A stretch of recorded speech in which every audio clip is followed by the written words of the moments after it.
उत्तराखंड में एक बार फिर से बादल फटने से भीषण तबाही मची हुई है।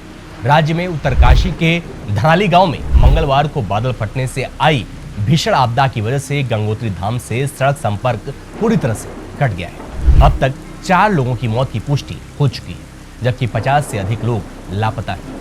मानसून के मौसम में उत्तराखंड के कई इलाकों में बादल फटने की घटनाएं आम होती हैं। उत्तराखंड बादल फटने के लिए विशेष रूप से संवेदनशील है। ये प्राकृतिक आपदा अचानक और तीव्र वर्षा के कारण होती है, जो पहाड़ी इलाकों में भारी नुकसान और जीवन संकट पैदा कर सकती है। इस वीडियो में जानते हैं कि उत्तराखंड में बादल फटने के सबसे ज्यादा प्रभावित क्षेत्र कौन कौन से हैं, बादल फटने के कारण क्या क्या है और इसके पीछे वैज्ञानिक तथ्य क्या है। नमस्कार, मैं हूं अंकित मिश्रा और आप देख रहे हैं स्टेट मिरर हिंदी। आइए सबसे पहले समझते हैं कि बादल फटना क्या होता है। बादल फटना एक ऐसी घटना है जिसमें एक छोटे से क्षेत्र में अचानक अत्यधिक मात्रा में अक्सर 1 घंटे से भी कम समय में भारी बारिश होती है। ये बारिश इतनी तेज होती है कि इससे भूस्खलन, बाढ़ और मकानों व सड़कों को नुकसान पहुंचता है। अब जानते हैं कि उत्तराखंड में सबसे ज्यादा बादल फटने वाली जगहें कौन कौन सी हैं। उत्तरकाशी जिला, खासकर धराली, बटकोट और आसपास के क्षेत्र, यहाँ भारी बारिश के कारण कई बार सड़कें टूट चुकी हैं और भूस्खलन हुआ है। धारचूला, थंगू नाला क्षेत्र में तेज बारिश से बादल फटने की घटनाएं हुई हैं। पिथौरागढ़, पहाड़ी इलाकों में अचानक आई बारिश से नुकसान पहुंच रहा है। चमोली और चंपावत, यहां भी बादल फटने की घटनाएं आम होती हैं।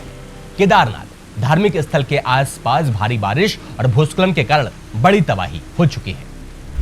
आइए अब जानते हैं कि बादल फटने के वैज्ञानिक कारण क्या हैं। उत्तराखंड में मानसूनी हवाएं गर्म और नम हवा लेकर मध्य और दक्षिण भारत से उत्तर की ओर आती हैं। जब ये हवाएं ठंडी और ऊंची पर्वतीय हवा से मिलती हैं तो भारी मात्रा में ऐसे बादल बनते हैं, जो बादल आमतौर पर गरज के साथ भारी बारिश, ओलावृष्टि या बर्फबारी लाता है। इस प्रक्रिया को ओरोग्राफिक लिफ्ट कहा जाता है। ये बादल जब अस्थिर हो जाते हैं तो अचानक भारी वर्षा कर देते हैं। जलवायु परिवर्तन, ग्लोबल वार्मिंग और असंतुलित पर्यावरणीय गतिविधियां इस प्रक्रिया को तेजी से प्रभावित कर रही हैं। जंगलों की कटाई, अवैध निर्माण और मानव हस्तक्षेप से भी आपदाओं की संभावना बढ़ रही है। आइए अब जानते हैं कि उत्तराखंड में बादल फटने के प्रभाव क्या है। सड़कों और पुलों के टूटने से यातायात बाधित हो जाना, गांवों में बाढ़ और जलभराव हो जाता है। भूस्खलन से जनजीवन और खेती को भारी नुकसान होता है। मानव जीवन और पशुधन का भी नुकसान होता है। आइए अब जानते हैं कि सावधानियां क्या रखनी चाहिए और इसका समाधान क्या है। देखिए, मौसम का पूर्वानुमान जरूर देखें और भारी बारिश या लैंडस्लाइड की संभावना होने पर यात्रा से बचें। मानसून में रोजाना मौसम अपडेट लेना जरूरी है। वाटरप्रूफ कपड़े, रेनकोट और बरसाती जूते साथ रखें ताकि भीगने से बचा जा सके और चलने में आसानी रहे। साथ ही एक्स्ट्रा कपड़े भी साथ ले जाएं। नदी किनारे न जाएं क्योंकि मानसून में नदियां उफान पर होती हैं और पानी का स्तर अचानक बढ़ सकता है, जिससे खतरा रहता है। ऑफ बीट या कम सड़कों वाले क्षेत्रों में न जाएं क्योंकि बारिश और लैंडस्लाइड के कारण रास्ता बंद हो सकता है और वहां फंसने का खतरा रहता है। पहाड़ों की तलहटी या नदी किनारे होटल में ठहरने से बचें क्योंकि बाढ़ और पहाड़ टूटने का खतरा होता है।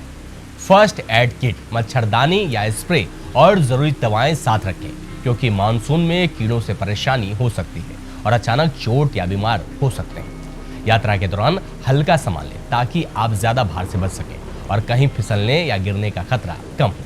पैदल चलने में सावधानी बरतें। फिसलन भरी जगहों, खाइयों, झरनों या ऊंची जगहों पर ध्यान रखें ताकि दुर्घटना न हो।